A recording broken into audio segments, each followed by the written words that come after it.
Hello and welcome back to the channel. This is Supercoach Challenges, and yeah, we're looking. So, if you watched the last video, you kind of see it was a bit of a mess talking about the Clayton Oliver situation. I don't really want to talk about that anymore because you can go watch that video and kind of see what I'm doing with the team and thinking about with that.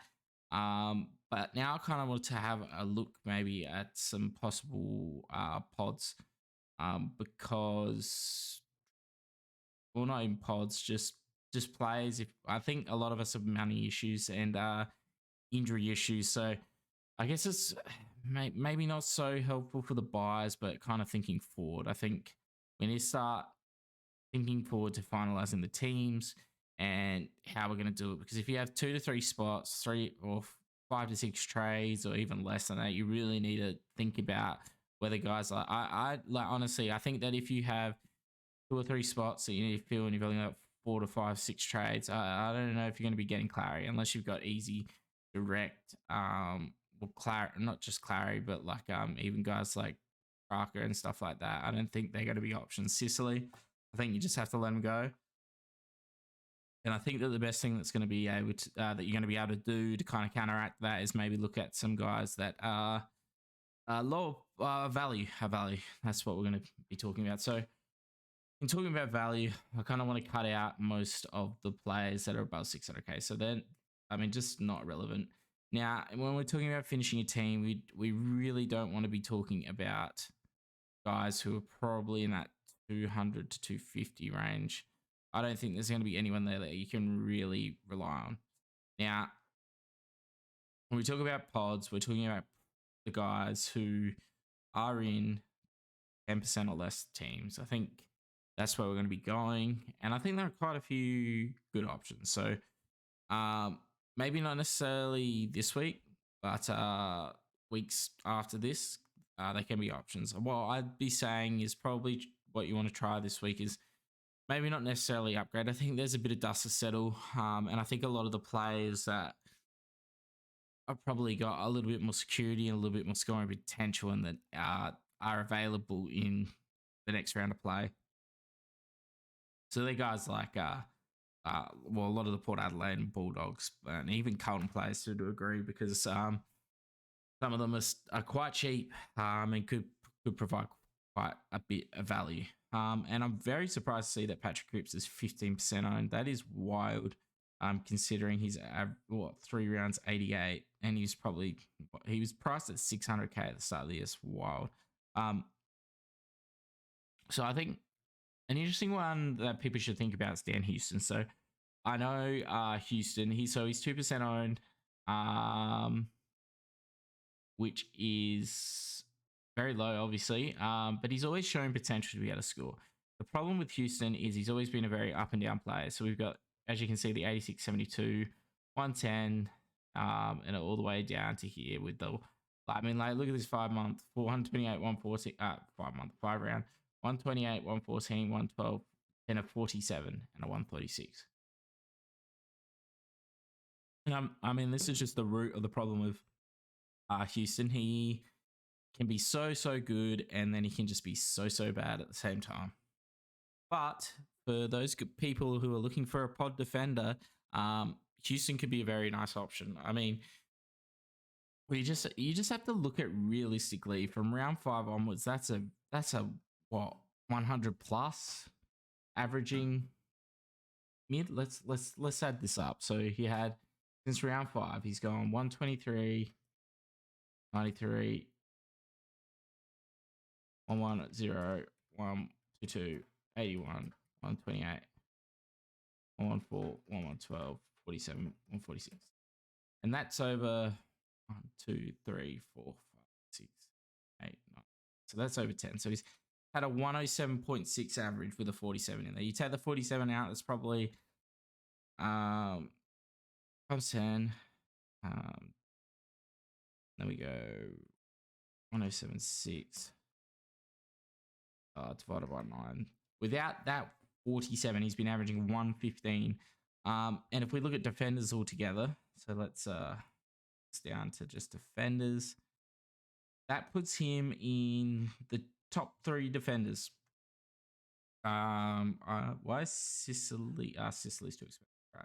It's actually, yeah, well, yeah, it puts him still top three, which is pretty crazy to think, and it's actually really making Houston feel like an option to me as well. I know, like, I mean, we just have to look at the past years, how up and down he's been. But I think that if you want to take a risk on that D6, he could be very nice, and he's what as cheap as Doherty, even cheaper. And you're going to be going up guys against guys like, as I've said a lot, Himmelberg, Day, stuff like that. And I think he can easily keep up with them and do better. And the way Porter playing, he seems to be a very nice option.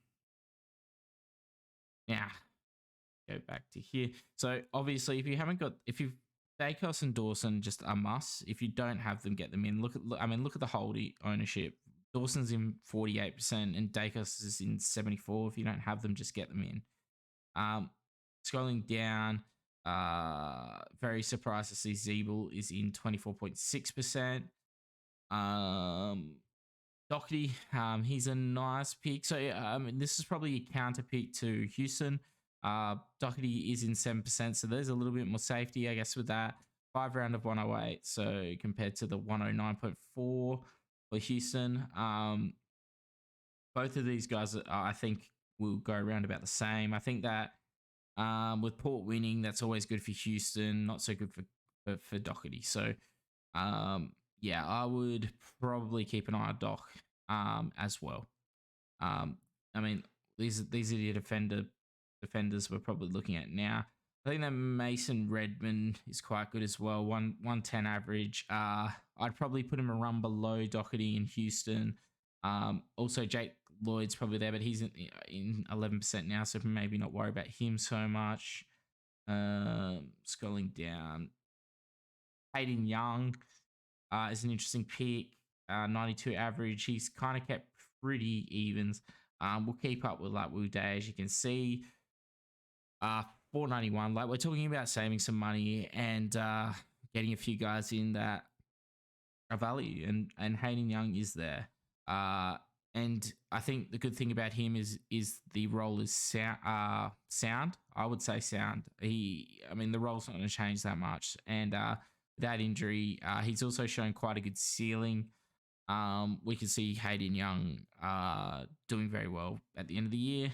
I think Ridley, this is a pain for one because he's over his starting price now, which is incredible. A lot of people dropped him after the injuries.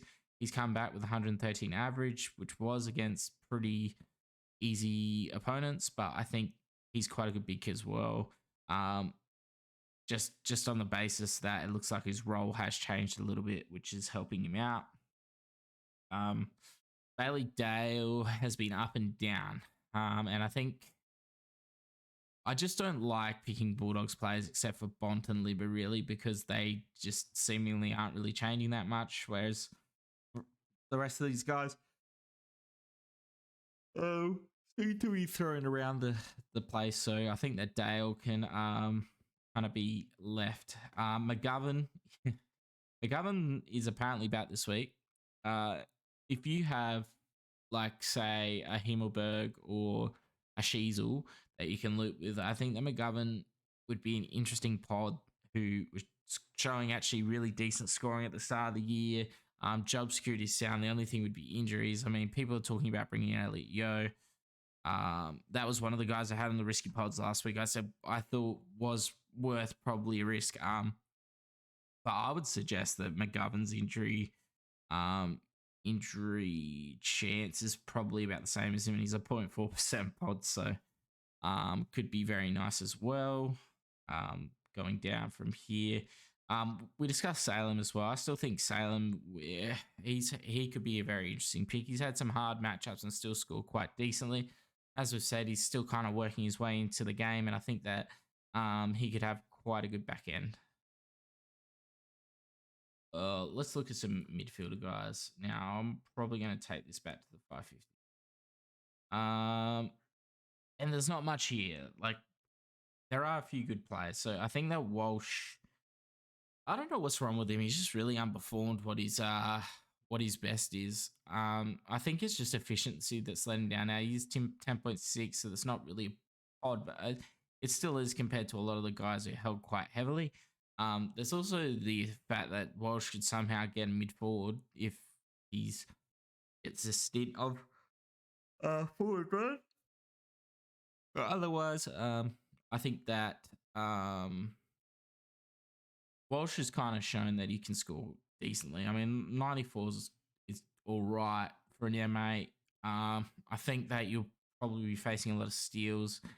Probably a lot of Tom Greens as well. I mean, the 3 round average is quite similar, and average overall is quite similar. So I think that you could do a lot worse than Sam Walsh, and he is very cheap, and he could come good. So that's something else you need to keep in mind. Dane Short's interesting. As you can see, the 3 round, 5 rounds quite good. It looks like that Richmond is starting to play quite well again, and he could be quite an interesting pod. I think. 3 round of 106. That's probably all you really need from an M8.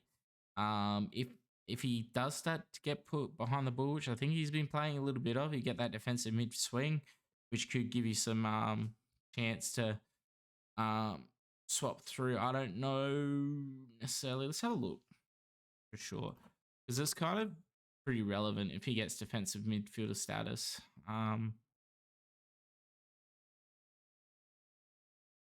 Jaden Short.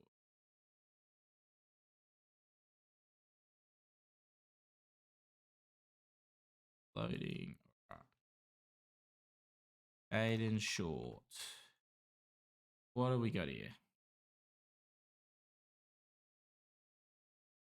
He has been playing. There it is. Half-back flank. Yeah, so he has been playing quite a bit off the half-back flank. And as you can see, that's where he tends to score a lot better. So if we pick the half-back flank, 10.5 forward, that's 114.5 compared to what his midfield time, which would be lower, 99. So as you can see, when he does play off that half-back flank, he does get quite decent scoring. That's a nice little map. Yeah, he's seemingly been played more off the back flank, so he could get that DPP swap. I'm not really sure what his percentage is, but does look like he is trending to play a bit more backline time. It's kind of like there's been a little bit of a change of role. Even when did Dimmer stand out? Was it the GWS game? Be interesting if that was the case.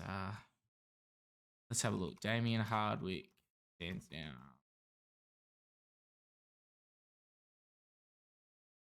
1 month ago, so it does seem to line up.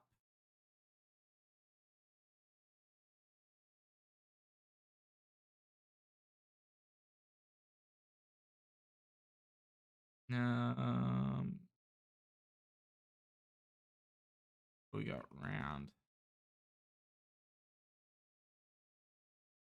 round 10. So let's see. Round 10 is here. He played his last bit of midfield before round 10 or after round 10? After round 10. There you go. And where's he moved? Interchange halfback flat, interchange halfback flank. And I dare say that was a bit midfield. That's very interesting. So as you can see, since Dimmer left, they kind of changed the roll up for Jane Short and started playing with the halfback flank a bit more. So, and you can kind of see it here with these green bars. It's moving up a little bit more. So that's an interesting watch. Short plays in the back line. He always does score decently. So maybe just keep an eye on Jaden Short. He could be a nice midfielder. He gets a bit of defender status and a very nice pod. I kind of like the pick because the thing with Jaden Short, he does have history, especially playing off the halfback flank. So, yeah, keep that one close to your chest if you're looking for something a bit different. Maybe even give him another week after this. I mean, what's his break even? That's probably quite low. Well, it's a 92, but I don't think this has been doing break evens correctly. So it could be like 80 to 100, I would say. Which means that, he could probably around 550 if you give him another game, which isn't the worst. So, yeah, that's another one to look at, which I don't mind. Only down this list, I think Will Day, just because of role, yeah, I mean, he's 20% owned. I mean, if we look at this 3 round, I think Brad Crouch is actually quite an interesting player because Steele seems to be failing. Or not necessarily failing, but it's like he's injured, which means that Crouch is having to bear some more of that load. So I think you could really think about Brad Crouch. Ollie Wines is another. So I'd like to see what the CBA breakdown was for this game. Let's see where Ollie Wines ranked. So Ollie Wines got 74% CBAs. He had a 19 the week before, but 74%. Who lost it? It was Travis Boat went from 50 to 0. So that is very, very interesting. That puts him at the what? Second most behind Rosie, more than Butters. And it was against hard opposition, and Port are just on fire. So I think that Wines could be a nice pick. But these are next week picks. Like Wines and Shaw are next week picks. There is talk that based on the CBA looks that Crisp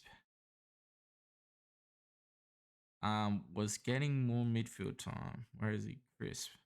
Yeah, he got 52% last week, which is near on his highest except for the first game. So the problem with him is I don't think it holds up because I think that once the goalie's back, he just loses that time anyway. I think Wangani Maliro is an interesting D6 pick if you're looking for something different. And he's also got that defender midfielder swing, which makes him quite nice. I don't think we can trust Zach Bailey. I think that the forward choice is going to be very interesting next year because all of these mid forwards are going to become midfielders. So interesting to look at. Who else is different?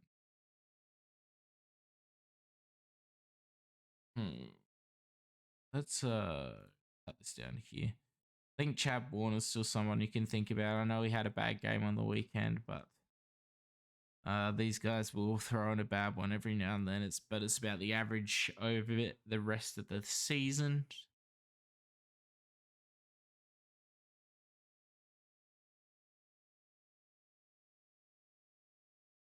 But yeah, there's not much here under the 400s. I think that like Keys is obviously still one that you can think of, but he's probably going to get a bit of tag role, especially the next week. He could probably get a tagging role, but I mean, as a mid forward, he gives you a nice DPP swing, and if you can get him as like your M8 with an M9 on bench, you could probably play a bit of loopholing with him. And in the forward line, if we go, let's 500. Interestingly, Finlayson has been scoring quite well with a 3-round average of 104 and a year average of 91. But I think this is based a lot on Port winning. I think that if Port don't win, Finlayson does become a little bit of a worse pick. Let's have a look. So Cameron's year average is 95, and if we take out the games that he's come back from his injury and also the game where he was injured, that average is probably a lot better. But it's not really comparable because I was just looking, and Finlayson does have that rut forward status, which kind of makes him, a different choice. Maybe someone you could think about with instead of Darcy Cameron. But at 30k more expensive, it's probably wanting to just go Darcy Cameron there. Taron Thomas, but he's on the bike. Not the worst, I guess. I mean, Trent Cotchin, What's he done all year? Yeah, it's been pretty average until this point. So I just don't think he's really much of a choice to try and catch. And I think he lifted for his milestone game. Harry Himmelberg, I think a lot of teams are going to bring him in next week. I think that like these are players that are going to be used to fill out a teams, honestly. And by the looks of that, that's about it. I think.